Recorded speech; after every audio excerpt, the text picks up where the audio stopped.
It was a place where the brightest minds of the ancient world gathered, where scrolls lining the shelves held not just stories, but the very essence of collected human knowledge.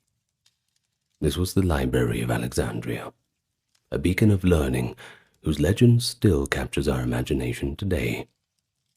But beyond its famed collection and tragic destruction, there really is so much more in its history that makes it truly fascinating. And so today, with that in mind, we're going to go back to Alexandria, exploring how this remarkable institution came into being, what mysteries it held, and all the little details in between. Why exactly does its legacy still resonate more than 2,000 years later? That's a question we'll answer in the next hour of our time together. But before we go there, let me welcome you. Hello to anybody new coming into the channel. Those returning, thank you very much. If you're not yet subscribed, I invite you to hit that button. And I will start with the customary expression of gratitude to those on the Patreon and those who checked out the merch store. Supporting in that way helps keeping everything ad-free for everyone's enjoyment. Now, with that being said, let's get on with the topic at hand. Nice and relaxed. And so we jump right in to the foundation. We must go back pretty far for that. The great Library of Alexandria, conceived in the early Hellenistic age, during the rise of the Ptolemaic dynasty in Egypt. Tradition holds that its foundation was closely linked to Ptolemy I Soter, and he ruled from 323 to 283 BCE, and his son Ptolemy II Philadelphus, ruling from 285 to 246 BCE. Ancient accounts credit an Athenian scholar-statesman, Demetrius of Phaleron, with inspiring and organizing the library's creation. Demetrius, a former student of Aristotle and one-time governor of Athens, took refuge at Ptolemy I's court after being exiled from Athens. According to the Letter of Aristeas, that is a Hellenistic text from the 2nd century BC, Ptolemy II gave Demetrius the charge to collect, quote, all the books in the world, and once collected, assemble a royal library. Now that's quite a task, and in this account, Demetrius is portrayed as the king's trusted librarian, stating that over 200,000 scrolls have already been gathered, and proposing a grand total of 500,000 volumes as a goal. It's a pretty vivid description, though it's most likely exaggerated. Still, it shows the Ptolemaic ambition to create a universal library encompassing the literatures of all people. And whether or not they did that, it's still a very good goal to have. But what about modern historians? Well, they note that Demetrius's role and the exact founding debate are certainly on the table for discussion. While the Letter of Aristeas places the library's establishment well and truly in the reign of Ptolemy II, other ancient writers, such as Irenaeus in the 2nd century CE, explicitly credit Ptolemy I as the founder. It's quite plausible that Ptolemy I initiated the idea of a research institute and library as part of his vision to make Alexandria the intellectual capital of the Greek world, and that Ptolemy II carried that project to fruition. Supporting this, we know Demetrius of Phaleron's fortunes waned under Ptolemy II. He fell out of favor and was banished quite early in that reign. Diogenes Laertius, who chronicled the lives of philosophers, confirms that Demetrius was indeed expelled by Philadelphus. Thus, many scholars today surmise that Demetrius did most of his work in organizing the library under Ptolemy I. that is, late in that king's life, and possibly the very beginning of Ptolemy II's rule, laying the groundwork for what became the ancient world's largest repository of knowledge. Whether father or son deserves the bulk of the credit, it is clear that the early Ptolemies were heavily invested in this cultural project. They likely drew inspiration from the precedent of Aristotle himself, who had amassed a famed private library. Ancient geographer Strabo notes that Aristotle was first to collect books, and even taught the Egyptian kings the idea of organizing a library. This suggests that the Ptolemies' plan was perhaps influenced by the Aristotelian model of gathering texts for scholarly use. Indeed, one later tradition claims that Ptolemy II managed to acquire Aristotle's own library from Athens, purchasing it when Aristotle's successor Straton was head of the Lyceum, though other evidence complicates that story. Regardless, the Ptolemies clearly saw an opportunity to bolster their legitimacy and prestige by making Alexandria this beacon of learning. The city, founded by Alexander the Great in 331 BC, was new, without the ancient heritage of Athens or Memphis, so creating an unparalleled center of scholarship was certainly a way to elevate Alexandria's status as this capital of knowledge and learning. It was time to put Alexandria on the map. But the library itself did not stand alone. It was part of a larger institution called the Museion, or Museum of Alexandria. The Museion was essentially a state-sponsored research institute, a community of scholars gathered under the patronage of the king. Strabo, who visited Alexandria around the late 1st century BC, describes the Museion as a complex of buildings in the royal quarter, the royal quarter being called the Brucheion. It included meeting halls, classrooms, residential quarters, and a grand dining hall where members, learned men devoted to the arts and sciences, took their meals in common. The entire foundation was dedicated to the Muses, hence the name Museion, and a priest appointed by the Ptolemies, later by Roman emperors, oversaw its administration. This resembles an early prototype of a modern academic campus or research university, with the library serving as the central repository of texts. Within the Museion, the library's holdings were at the scholar's disposal. The exact layout of the library is not exactly described in the surviving sources, but it was likely housed in one of the buildings adjacent to or within the palace complex. Some imagine it as a series of columned halls or storerooms lined with shelving for scrolls. We do know it was considered part of the royal palaces.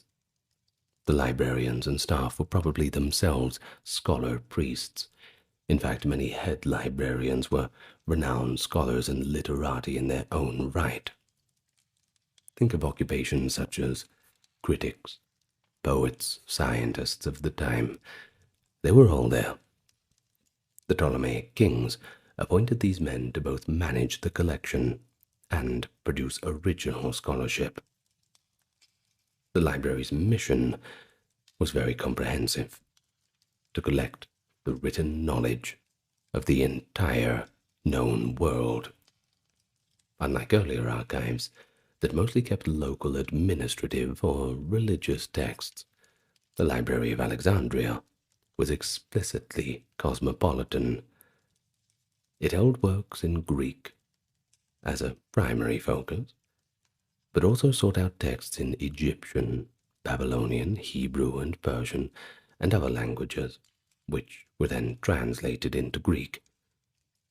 Ptolemy I and II invited scholars from various lands to take up residence in Alexandria, both to enrich the intellectual life and to assist in acquiring texts from their home cultures. One example of this Philadelphus famously sponsored the Greek translation of the Hebrew Pentateuch, that being the Torah, the initial stage of the Septuagint. The Aristeas account details how Ptolemy II requested Jewish scholars from Jerusalem to come to Alexandria to translate their law for inclusion in the library. While the letter of Aristeas embellishes the tales, the core event, the production of a Greek Torah in Alexandria, is supported by other sources, etc., later references in Philo and Josephus. And this shows the library's function as a cross-cultural repository, where knowledge of various civilizations was imported and made accessible in the lingua franca of the time, that, of course, being Greek.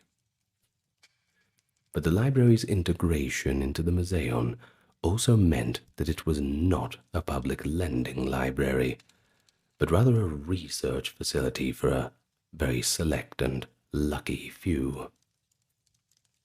Primarily, it served the resident scholars, perhaps 100 or more at a time, who were given stipends, free lodging, and complete access to royal patronage. These scholar priests in turn tutored royal princes, conducted research, and enhanced the fame of the Ptolemaic court. We hear of lecture halls and meeting rooms, where debates and lectures occurred, giving the sense of a lively academic atmosphere. As an example, just one of them, the mathematician Euclid taught in Alexandria, likely at the Museum during the reign of Ptolemy I. One anecdote actually has Ptolemy I asking Euclid if there was an easier way to learn geometry, to which Euclid replied, "There is no royal road to geometry." Such stories, whether apocryphal or not, show how intimately the monarch was involved and supportive of these scholarly pursuits, while also highlighting the expectation that even kings should undertake the hard work of learning. That's if they wish to partake in the library's wisdom. And of course, back in those days, having the entire collection of the world's knowledge at your hands, that's an offer you certainly would not pass up. From the outset, the Ptolemies pursued a, frankly, aggressive acquisition policy to fill up those shelves. Ancient testimonies provide intriguing and, frankly, sometimes scandalous details about how Alexandria amassed all these volumes. The royal decree was that any book or scroll found anywhere could be subject to copying for the library.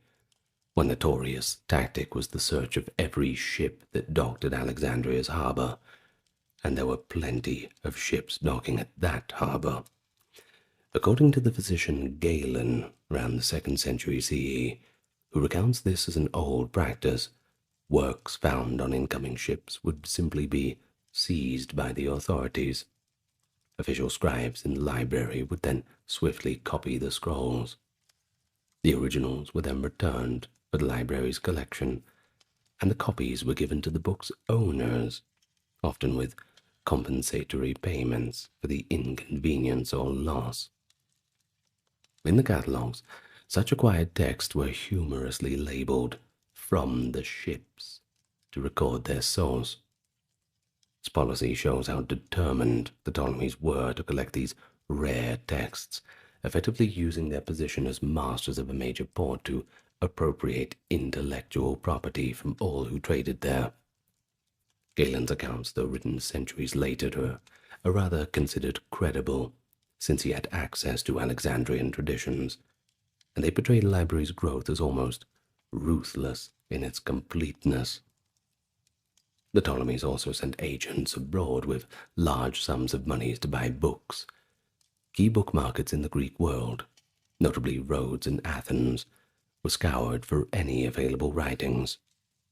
The Alexandrian buyers sought multiple copies and editions of important works. For example, it is noted by Athenaeus, a 3rd century CE writer, that the library attained various textual versions of Homer's epics from different cities, famed for their manuscript traditions, such as copies from Chios and from Sinop and from Massalia. These enabled scholars in Alexandria to compare various and produce authoritative critical editions. It also underscores that the library wasn't just accumulating for quantity's sake, it was building a comparative collection to facilitate textual criticism and philology, fields that were essentially born on the very ground in Alexandria, there in the halls of the Museion. But perhaps the most famous and, well, dramatic acquisition story is that of the Athenian tragedy manuscripts. Ptolemy III, ruling from 246 to 222, desired the original authoritative texts of the great Athenian playwrights Aeschylus, Sophocles, and Euripides. Of course, these were guarded in Athens. As the story is told by Galen and others, Ptolemy III persuaded Athens to loan him their official copies, offering a huge surety of 15 talents of silver. The Athenians agreed, reluctantly, under contract that the originals would be copied and returned, or else the deposit would be forfeited. But Ptolemy just chose to forfeit the 15 talents, an enormous sum, and kept the priceless originals for the library, sending back high-quality copies to Athens instead. It's probably pretty easy for you to imagine the outrage of the Athenians, but ultimately there was nothing they could do except keep the big pile of money. Well, even if this anecdote is somewhat embellished in the telling, it shows the length to which the kings would go. Knowledge is more invaluable than gold to them, and not above a bit of royal duplicity to secure it. So by such means, purchases, copying, and even outright confiscation, the Alexandrian library's holdings began to grow rapidly in the 3rd century BC. Ancient estimates of its size vary wildly, and have long been a matter of debate. But we have reference to numbers like 200,000 rolls, 400, and even up to 700,000 in later sources. Or to put those into perspective, a single work of literature in antiquity could span multiple scrolls. For example, a history might occupy several rolls, one per book or section. So the number of scrolls is not equal to the number of distinct works or titles. It is more analogous to, I suppose, volumes. But even the lower estimates far exceed any contemporary library, and we're talking more than 2,000 years ago, so that's certainly impressive. The letter of Aristeas claimed 500,000 as a goal under Ptolemy II is just one data point, but it's likely propagandistic. Another source, the late antique writer Epiphanius of Salamis in the 4th century CE, gave a more detailed account. Now he claimed that the library reached about 540,000 scrolls in total, divided into 200,000 or so collected under Ptolemy I and II, and an additional 300,000 under Ptolemy III, but that possibly included duplicates, and that a second library, an annex at the Serapeum, discussed later, held an additional 42,000. Epiphanius's figures are suspect, possibly corrupted by manuscript errors. There is evidence his text suffered copyist mistakes over the centuries. But the account does suggest an ancient belief that the combined libraries in Alexandria did approach the 750,000 mark. On the other hand, Seneca, the 1st century Roman philosopher, mentions 40,000 books, likely meaning scrolls, as had been burnt in the Julius Caesar fire, which might imply that that was the number of scrolls destroyed at the time, or possibly just an expression meaning countless. Seneca regarded even 40,000 as a ridiculously high number of books for one to own, calling it a, quote, splendid monument of royal luxury. He also implied that such a trove was more ostentation than practical use. He may have been citing Livy's account, now unfortunately lost, of Caesar's Alexandrian war.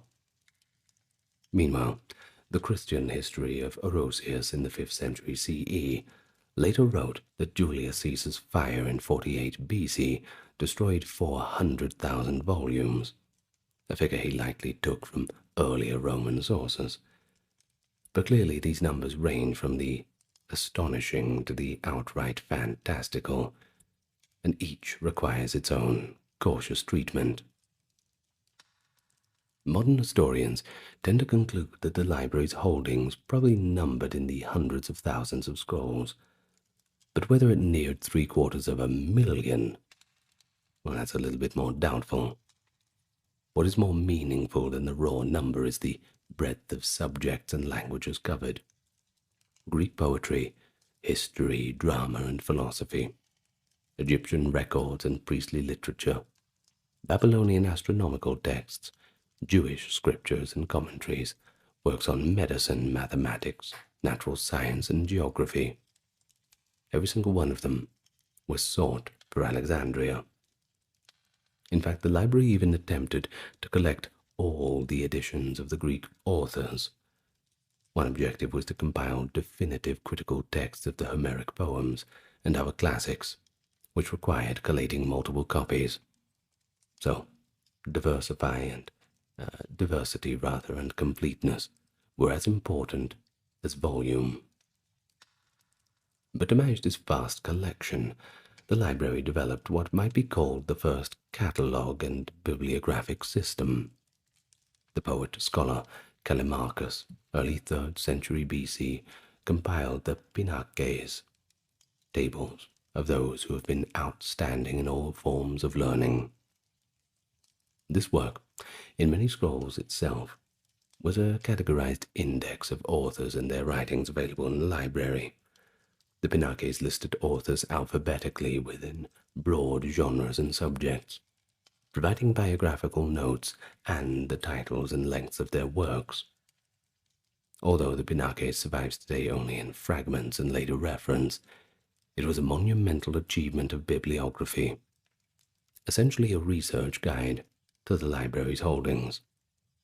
This allowed scholars to locate texts and know what content the library held. Callimachus's famous maxim, "A big book is a big evil," in his language, megabiblion, megakakon, ironically does not apply to his own catalogue, which was enormous. Funny how that works. But it does reveal the Alexandrian spirit of condensing and organizing knowledge systematically. The library thus pioneered organizational practices that would influence library systems in the Greco-Roman world. For instance, libraries in Pergamum and later Rome adopted similar cataloging techniques. And so, the Ptolemaic library grew through this royal enthusiasm, well-funded acquisition, and an almost obsessive drive to leave no stone unturned. The exact tallies, I suppose they'll always remain uncertain, but its reputation as the largest library of antiquity, well, that is not in doubt by anyone. What makes it truly significant is not its size, however, but how it enabled unprecedented scholarship by bringing such a wealth of texts under one roof. Of course, the library's history itself is closely intertwined with the brilliant individuals who worked there. The Ptolemies appointed a series of head librarians, who were typically scholars of high repute, though our sources are incomplete. Sorry. Ancient authors do provide lists of these key figures, and they read like a who's who of Hellenistic intellectuals. The first head librarian, if we exclude Demetrius of Phaleron, who was more the planner than the official librarian, I suppose, was likely Zenodotus of Ephesus.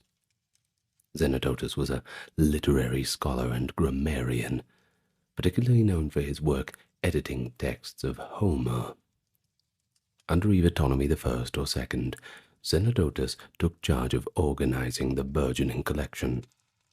He is credited with producing some of the earliest critical editions of the Iliad and Odyssey, comparing different manuscripts of Homer and making spurious lines. This endeavor required both an extensive collection and a methodical approach to scholarship, precisely the advantages that Alexandria provided. Zenodotus's Homeric recensions were influential. Though later criticized by successor scholars as imperfect, he apparently introduced critical symbols, such as the obelus, to annotate dubious verses. All this indicates that from its inception the library was not a passive storehouse, but an active workshop of textual criticism and philology. Succeeding Zenodotus, the poet Apollonius of Rhodes is often named as a librarian, perhaps in the mid-3rd century BCE. Apollonius is famous for authoring the epic Argonautica, but he was also a student of Callimachus and involved in library work quite heavily. An anecdote from the Alexandrian literary world holds that Apollonius and his teacher Callimachus fell into a bit of a feud. Callimachus championed short, learned poetic forms, while Apollonius dared to compose a grand epic in archaic style which met with a chilly reception in Alexandria. Apollonius supposedly left Alexandria for Rhodes in disappointment, only to return later in glory when his poem gained acclaim. This story, though colored by later literary biographers, certainly paints a picture of a bit of a hotbed of literary rivalry and innovation. Whether Apollonius formally headed the library is a little bit uncertain, but he certainly was one of the prominent scholars in its orbit. Perhaps the most polyvalent scholar to lead the library was Eratosthenes of Cyrene, who was appointed by Ptolemy III around 245 BC. Eratosthenes was a true polymath, astronomer, geographer, mathematician, philosopher, poet. He had it all. At Alexandria, he earned the nickname Beta, which I guess it's not a good nickname these days, but I suppose back then it wasn't much of a good name either. It jokingly implied, being the second letter of the Greek alphabet, that he was the second best in every field, perhaps the first in none. But in truth, Eratosthenes achieved first-rate accomplishments.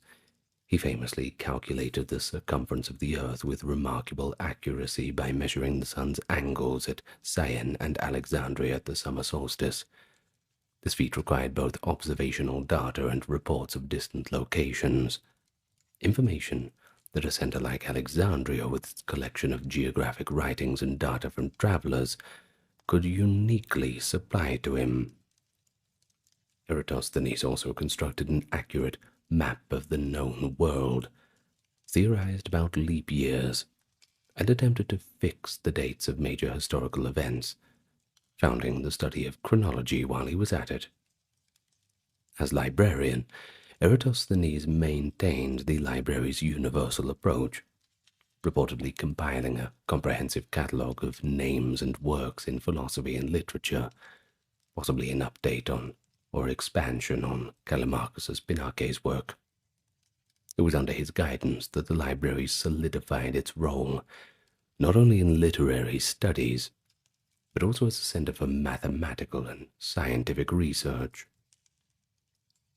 After Eratosthenes, librarians included Aristophanes of Byzantium, head librarian of the 3rd or early 2nd century BCE, Aristarchus of Samothrace, mid-2nd century BC, and a few more to come. But these two giants in the field of Greek literary criticism and grammar were certainly something to be mentioned. As for Aristophanes of Byzantium, he systematized Greek grammar and even invented a system of textual accent marks and breathing signs to aid pronunciation, a system that, with some modifications, is still used in writing ancient Greek today. He also continued work on editing the canon of Greek poets and playwrights, likely producing critical editions of lyric poets and, perhaps, tragedians. Aristarchus, his pupil, is often considered the greatest of the Alexandrian critics. He devoted his career to Homer. His editions and commentaries on the Iliad and Odyssey became the authoritative texts for centuries.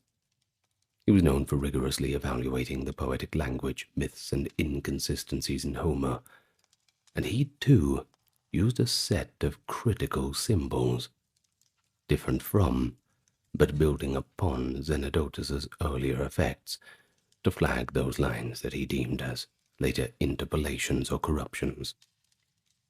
The phrase Aristarchian standard came to mean very high critical judgment.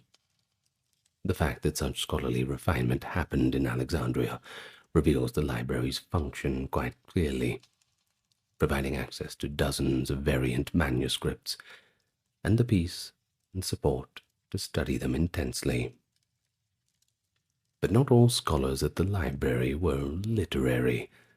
The Museum attracted physicians like Herophilus and Erasistratus, who pioneered anatomical studies and even conducted dissections in Alexandria, a practice that was tolerated under the Ptolemies, although it would have been quite taboo in classical Greece in other areas. They had at their disposal Egyptian medical papyri, as well as Hippocratic texts, combining empirical observation with textual learning. Astronomers like Aristarchus of Samos, not to be confused with Aristarchus of Samothrace, by the way, visited or studied in Alexandria. Aristarchus of Samos proposed a heliocentric model of the solar system as early as the 3rd century BCE. Engineers and inventors such as Ctesibius worked in Alexandria, benefiting from an environment where practical knowledge and written treatises intersected. In fact, Ctesibius is credited with improving the water clock and inventing a force pump. Later on, in the 2nd century BC, Hipparchus used observations from the Alexandrian tradition to develop astronomical models. Though he himself worked elsewhere, he drew on data collected in places like Alexandria's observatories. But one should also mention the presence of mathematicians. Euclid's influential Elements was written within Alexandria around the time of the library's beginning. A generation or two later, Archimedes of Syracuse corresponded with scholars in Alexandria and may have studied there briefly. Indeed, Archimedes dedicated some of his treatises to Eratosthenes, evidence of a lively exchange of mathematical ideas through the library's vast scholarly network. The Ptolemaic court itself took an interest in learning. Ptolemy the second and third were known to frequently engage with scholars. The tales of royal queries to Euclid or funding translations are just a few examples. But even Cleopatra the Seventh in the early 1st century BC, though from a later generation, was renowned for her learning and linguistic ability, reputedly speaking multiple languages and conversing with scholars. Though by her time the library had possibly diminished somewhat, she symbolized the educated ruler that earlier Ptolemies had epitomized. The symbiosis of royalty and scholarship at Alexandria was a defining feature. The kings gave maternal support and official positions to intellectuals, and in return, the intellectuals enhanced the glory of the kingdom, and sometimes advised on practical matters. Let's just take, for example, astronomers could help with calendrical reform, geographers could aid administration or military planning. And it's also worth noting that the library's benefits extended beyond the confines of Alexandria via the works that its scholars produced.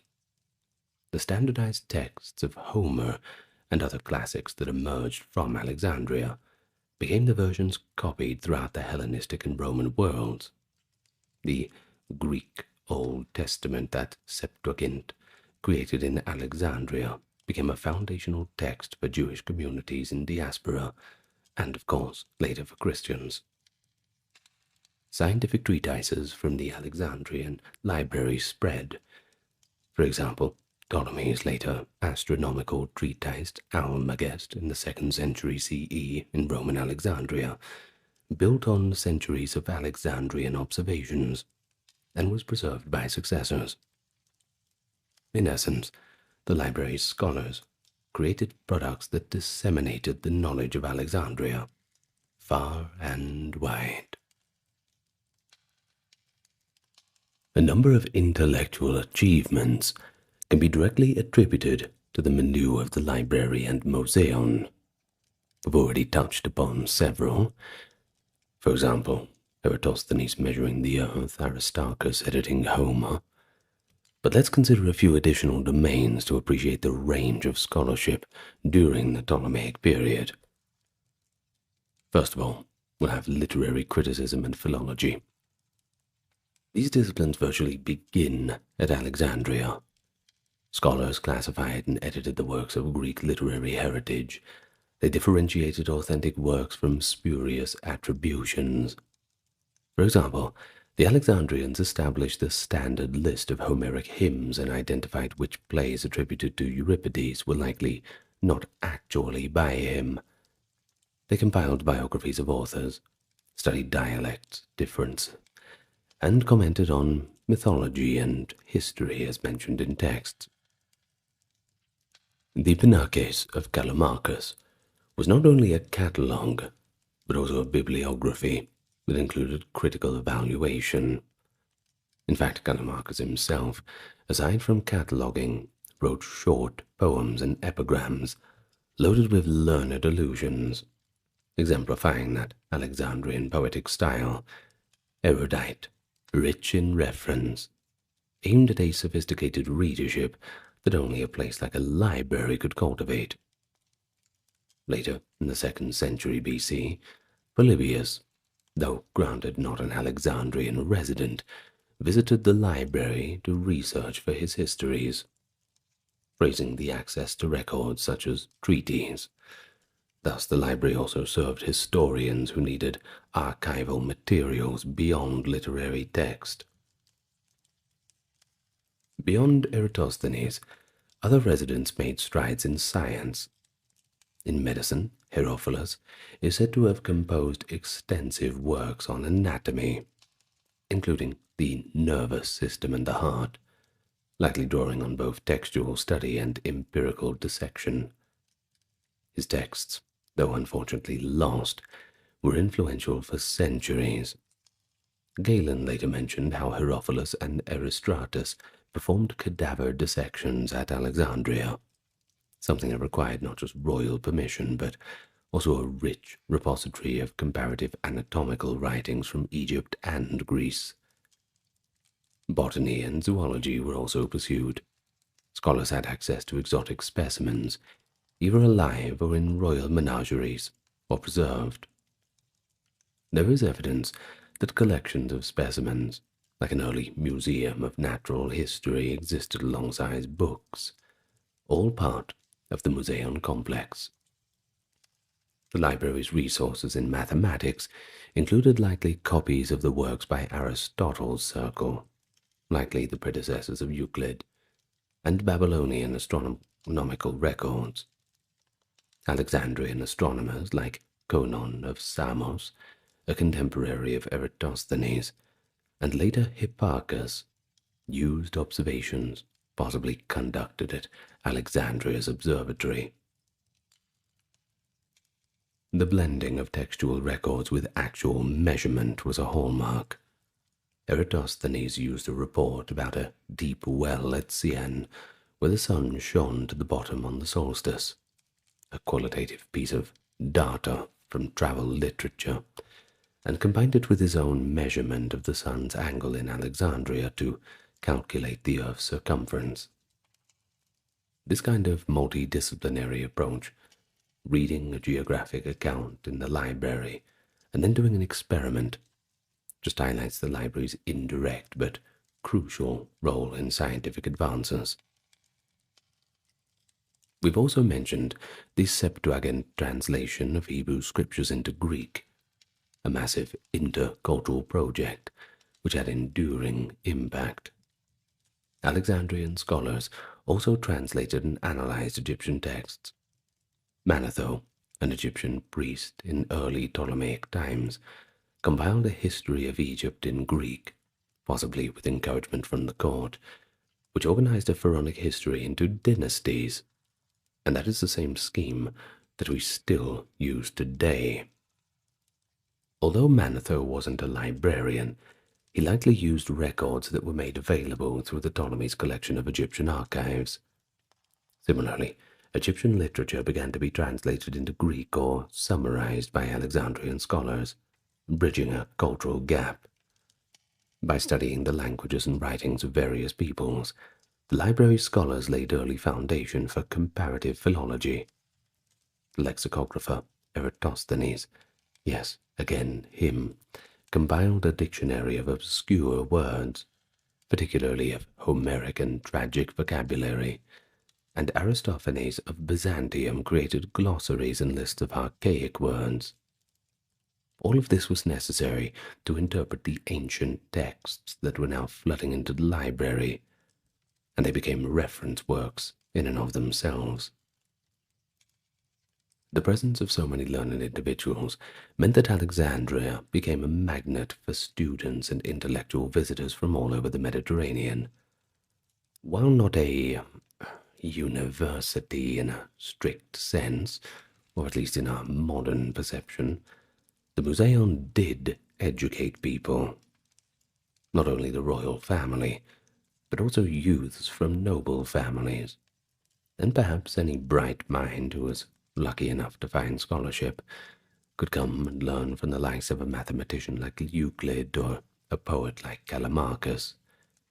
We know that, for instance, Philadelphus, that is Ptolemy II himself, has a childhood tutor, one of the students, potentially Zenodotus or Straton the philosopher. In effect, the library and museum set a precedent for institutionalized scholarship the Hellenistic world seems to have copied. The Attalid kings in Pergamum established a similar library and community of scholars, sparking a famous rivalry between Alexandria and Pergamum.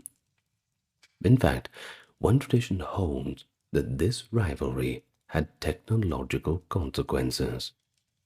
Ptolemy V, or perhaps the VI, supposedly embargoed the export of papyrus to Pergamum to hinder their library, prompting the Pergamins to innovate parchment as an alternative writing material.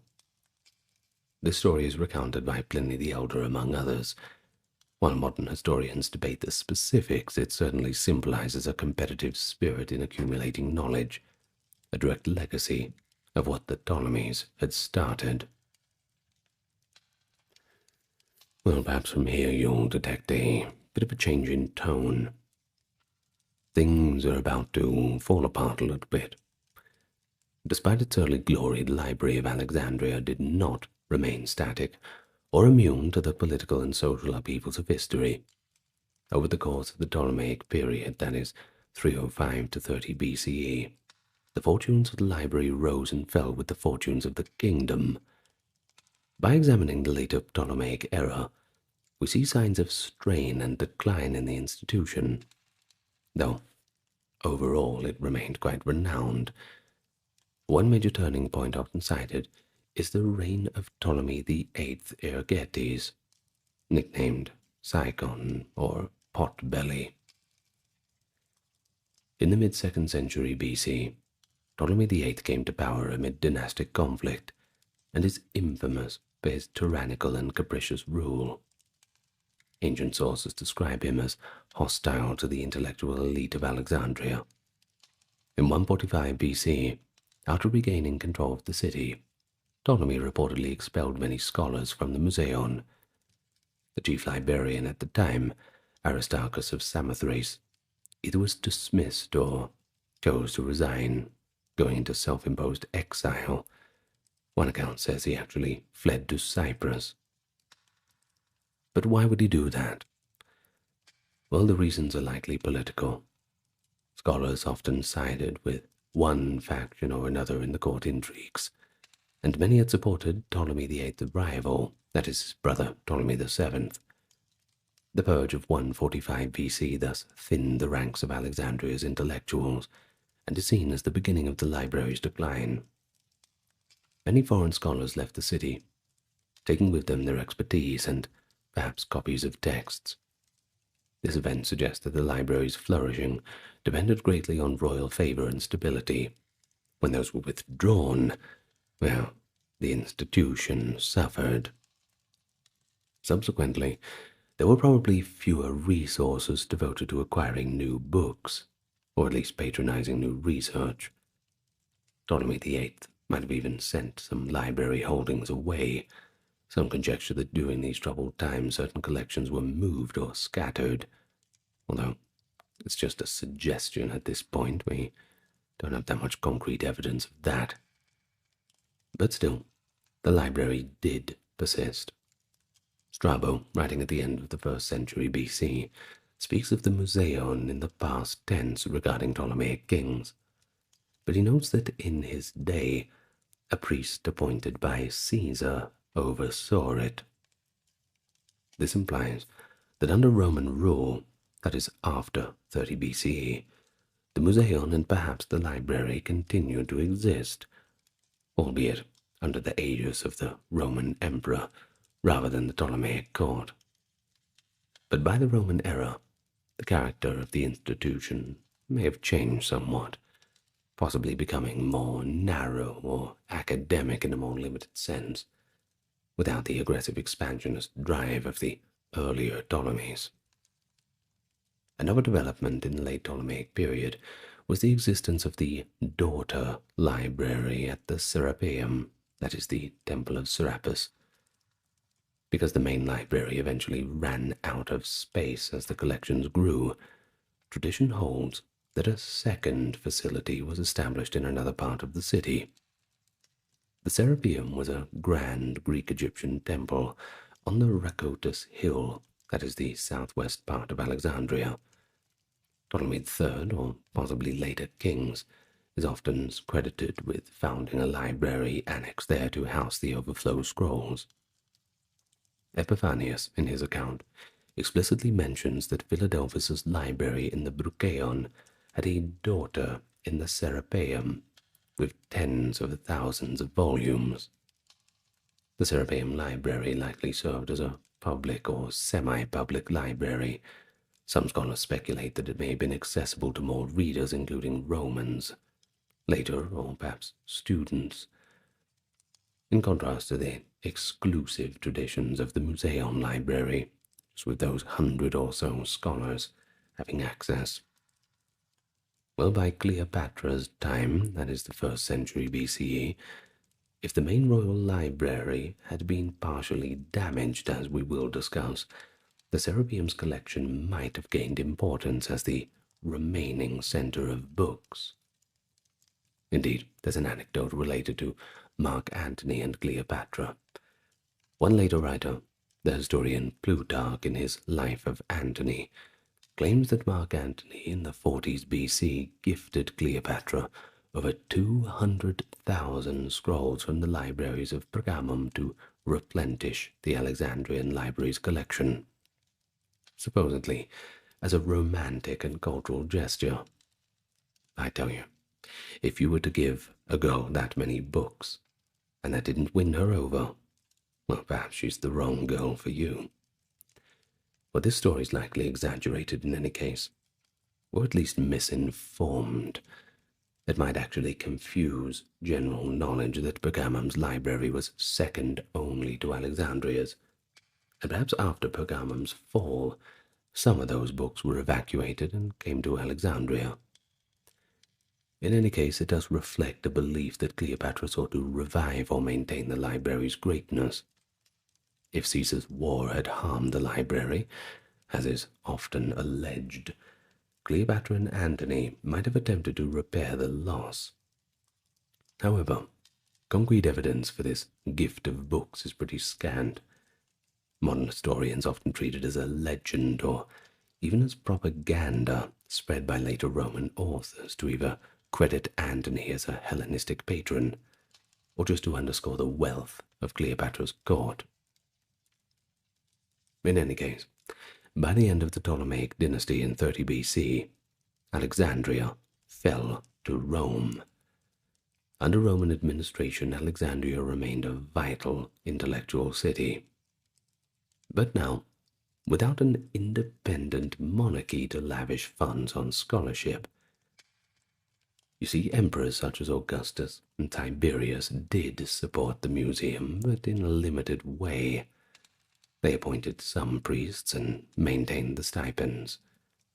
And we hear of scholars in Roman times, like the astronomer Claudius Ptolemy in the 2nd century CE, or the mathematician Diophantus in the 3rd century, who worked in Alexandria, likely beneficiaries of the inherited infrastructure of the library, though by then they may have been primarily used the Syropian library or smaller collection.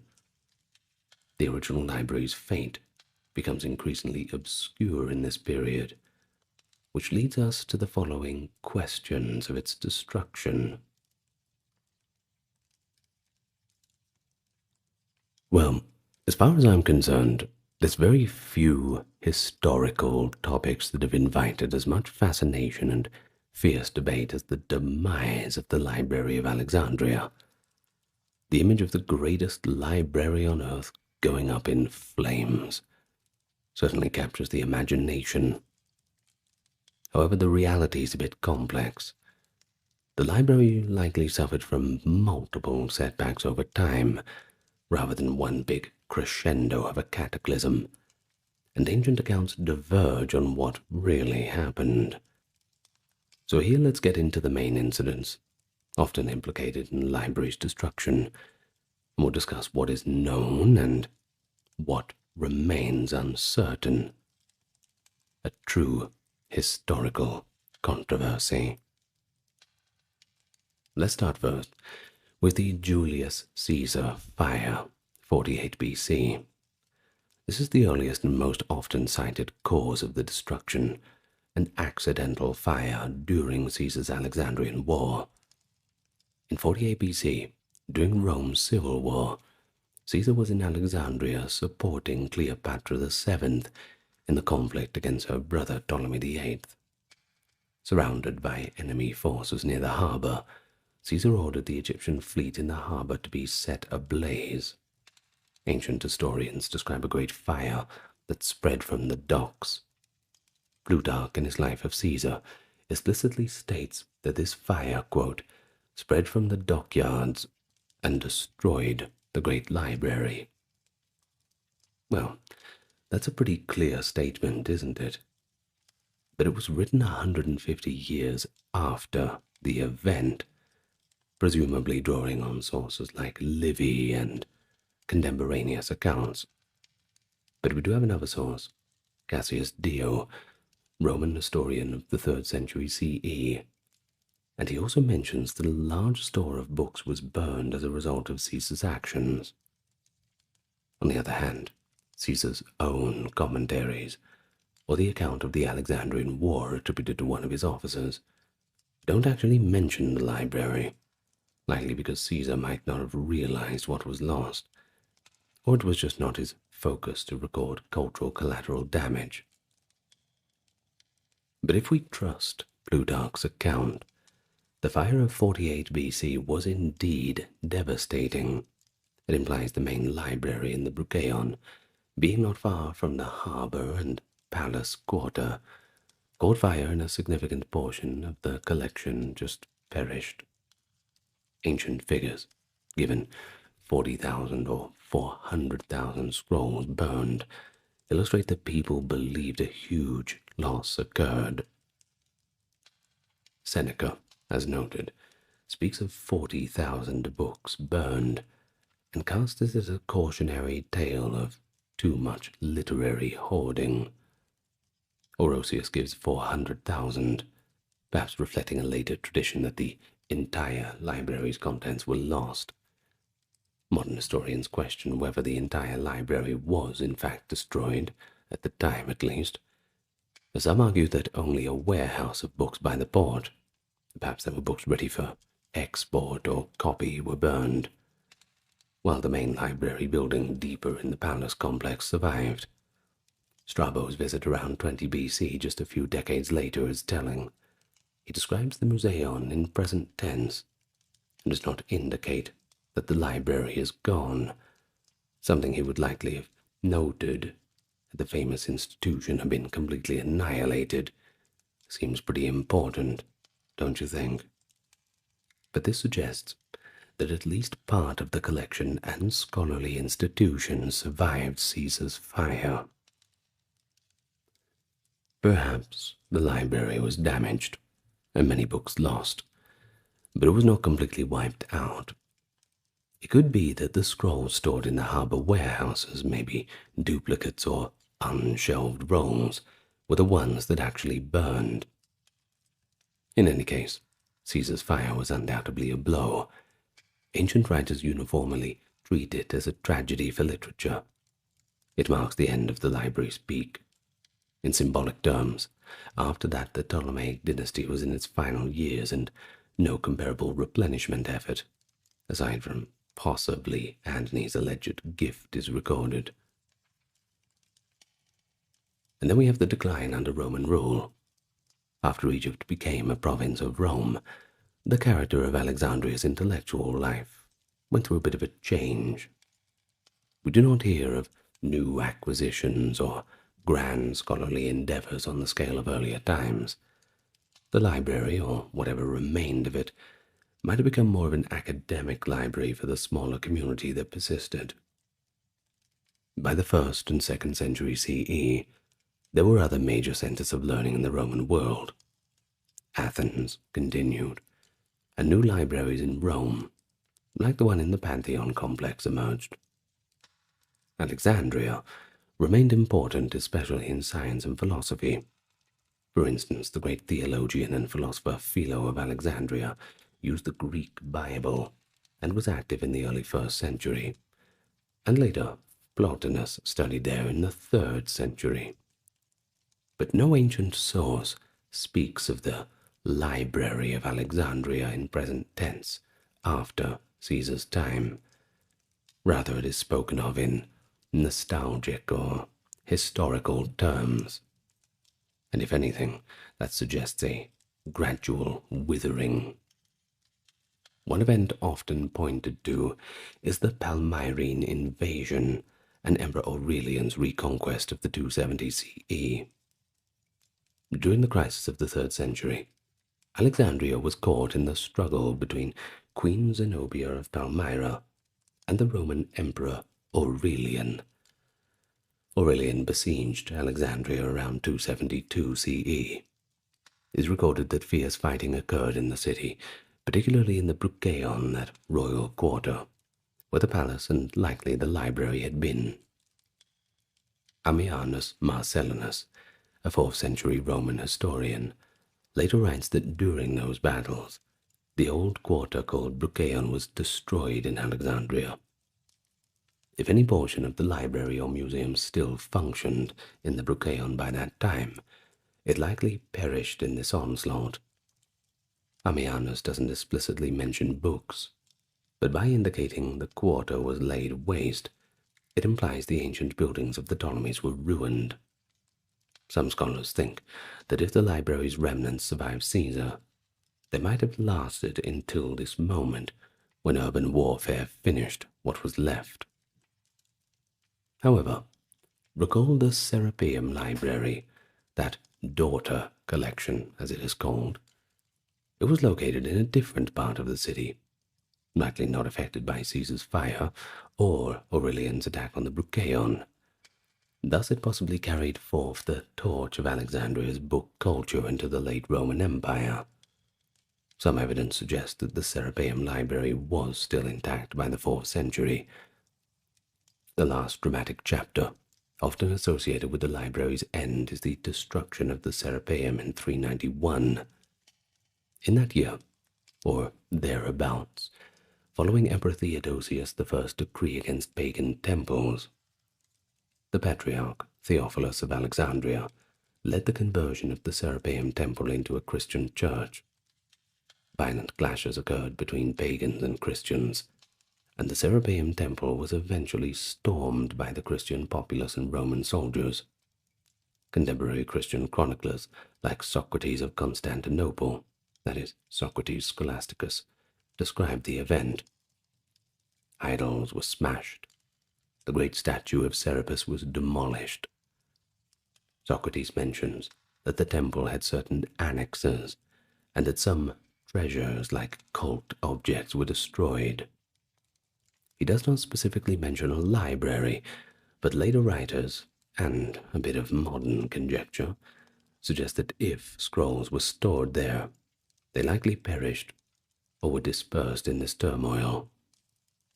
Some have romanticized this as, quote, Christian zealots burning the last books of Alexandria, though the historical record is not as straightforward on whether the Serapeum's library was still significant by then.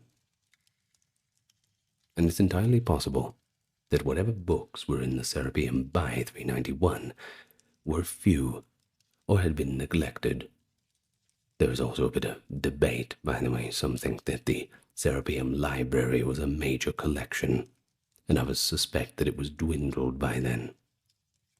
A medieval legend exaggerates this, accusing the Christian destroyers of burning all scrolls in the Serapeum's library, but again, primary sources from the time are either silent or vague about the books.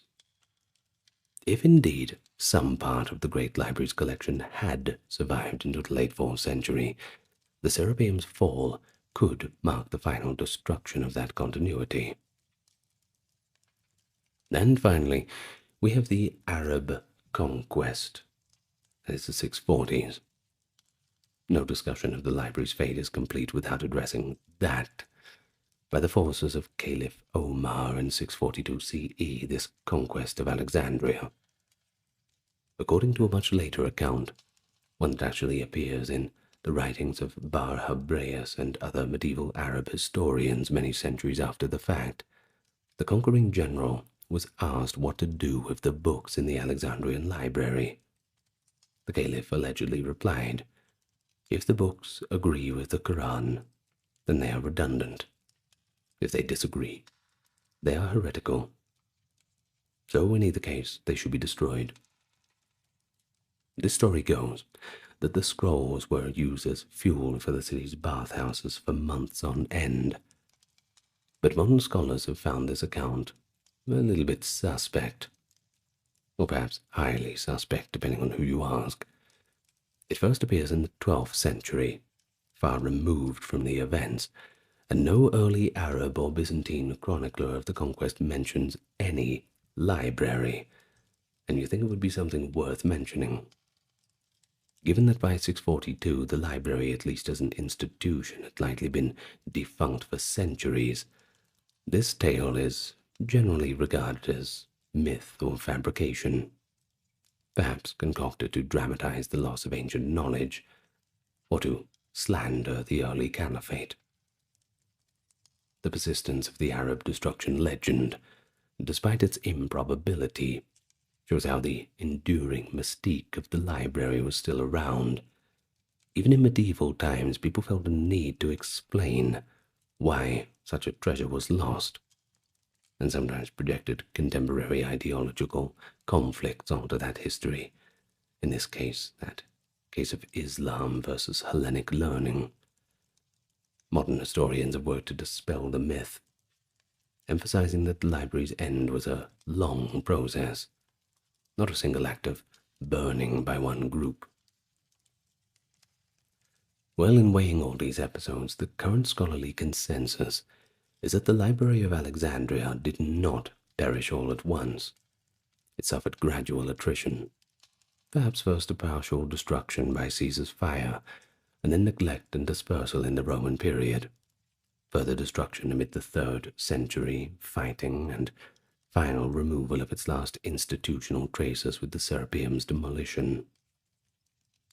By the early Middle Ages, whatever small collections of books Alexandria still had were part of Christian establishments or private collections. Not a grand ancient library anymore, that's for sure. Thus, there was no intact great library for the Arab generals to burn in the 7th century. But the debate continues around the specifics. For example, how extensive was Caesar's fire damage? Did the Ptolemies manage to rebuild or compensate? How significant was the Serapeum's library relative to the original? Look, you really have to piece together fragmentary evidence. You have sources like Plutarch, Strabo, later chroniclers, and they all seem to conflict. It remains one of antiquity's great puzzles.